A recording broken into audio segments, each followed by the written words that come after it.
नमस्कार। कभी आपने सोचा है कि किसी भी देश के लिए अपनी तिजोरी यानी अपनी इकोनॉमी को सुरक्षित रखने और उसे लगातार भरने के बीच कितना महीन संतुलन साधना पड़ता है?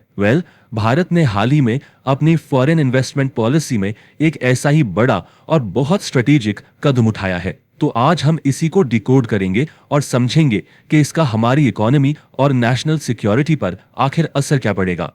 जरा सोचिए, एक तरफ तो देश को आर्थिक मुश्किलों से बचाना है और दूसरी तरफ विकास के लिए जो जरूरी फॉरेन इन्वेस्टमेंट है उसका स्वागत भी करना है।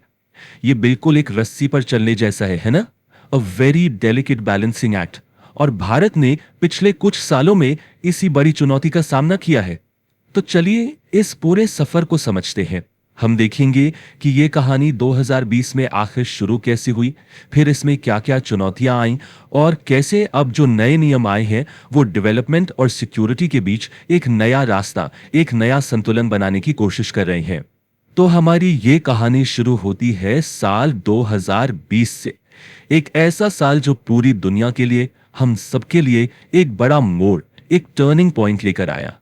देखिए, 2020 में जब पैंडेमिक ने ग्लोबल इकोनॉमी को बुरी तरह हिला दिया तो कई भारतीय कंपनियां फाइनेंशियली बहुत कमजोर हो गईं, वल्नरेबल हो गईं। अब डर यह था कि इसी कमजोरी का फायदा उठाकर कोई अपॉर्चुनिस्टिक टेकओवर ना कर ले। इसी खतरे को भांपते हुए भारत सरकार एक पॉलिसी लेकर आई जिसका नाम था प्रेस नोट 3 या शॉर्ट में कहें तो PN3। इसका एक ही मकसद था, to curb opportunistic takeovers of Indian companies. अब सवाल यह है कि यह नियम कहता क्या था। देखिए, इसके तहत भारत के साथ लैंड बॉर्डर शेयर करने वाले देशों, मतलब हमारे पड़ोसी देशों से आने वाले किसी भी इन्वेस्टर को भारत में इन्वेस्ट करने से पहले सरकार से प्रायर अप्रूवल लेना जरूरी कर दिया गया।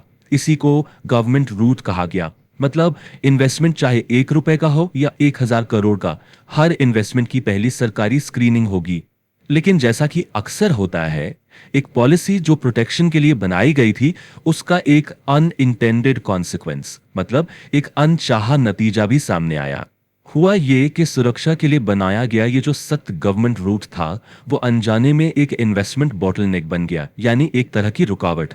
इसने भारत में आने वाले जरूरी विदेशी निवेश की रफ्तार को काफी धीमा कर दिया, जो हमारी कंपनियों के विकास के लिए, खासकर हमारे स्टार्टअप्स के लिए बहुत ज्यादा जरूरी था।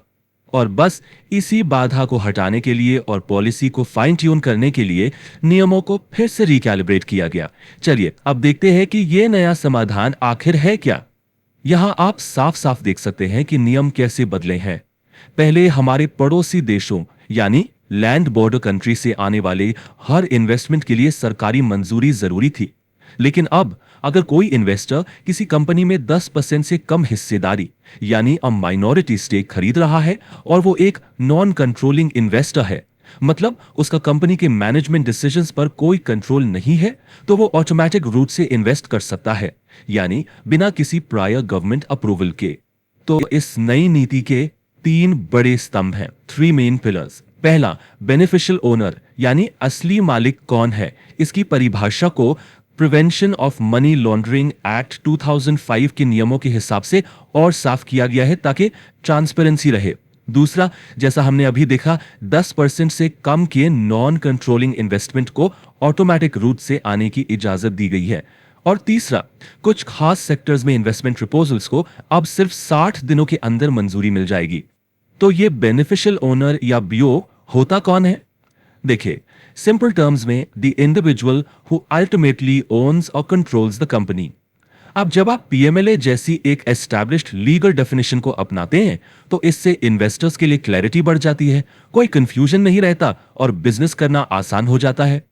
तो ठीक है, ये तो हो गए बदलाव, लेकिन इन बदलावों से हमारी अर्थव्यवस्था को फायदा क्या होगा? चलिए अब इस पर एक नजर डालते हैं। देखिए, इस पॉलिसी शिफ्ट के 4 बड़े फायदे हैं। पहला, ये ईज ऑफ डूइंग बिजनेस को बेहतर करता है। दूसरा, ये देश में FDI इनफ्लो को बढ़ाकर इकोनॉमिक ग्रोथ को फ्यूल करेगा। तीसरा, जॉइंट वेंचर्स और टेक्नोलॉजी एक्सेस के लिए अप्रूवल्स तेज होने से हमारी सप्लाई चेन्स और मजबूत होंगी। और चौथा, ये इलेक्ट्रॉनिक्स और सोलर जैसे क्रिटिकल सेक्टर्स में इन्वेस्टमेंट को अट्रैक्ट करके आत्मनिर्भर भारत के मिशन को भी ताकत देगा।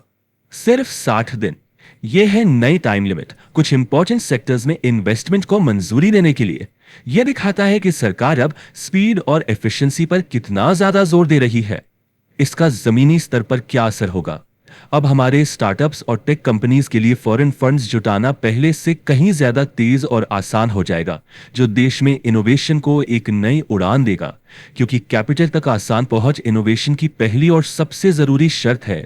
तो अब हम अपने विश्लेषण के आखिरी पड़ाव पर हैं, जहां हम इस पूरे रणनीतिक बदलाव का सार, द की टेकअवे, समझेंगे। तो सबसे जरूरी बात जो समझने वाली है वो ये है कि ये एक स्ट्रेटेजिक कैलिब्रेशन है, एक कंप्लीट रिवर्सल नहीं। नेशनल सिक्योरिटी कंसर्न्स आज भी पैरामाउंट है, यानी सर्वोच्च प्राथमिकता। सरकार ने सिर्फ इन्वेस्टमेंट प्रोसेस को रैशनलाइज किया है, उसे आसान बनाया है, सिक्योरिटी चेक्स को खत्म नहीं किया है। की सेक्टर्स में मेजॉरिटी कंट्रोल अब भी इंडियन हैंड्स में ही रहेगा। तो अंत में ये सवाल उठता है, और ये बहुत बड़ा सवाल है, कि इस नई नीति के साथ क्या भारत ने इकोनॉमिक एम्बिशन और नेशनल सिक्योरिटी के बीच वो परफेक्ट बैलेंस खोज लिया है? ये एक ऐसा सवाल है जिसका जवाब हमें आने वाला वक्त ही देगा।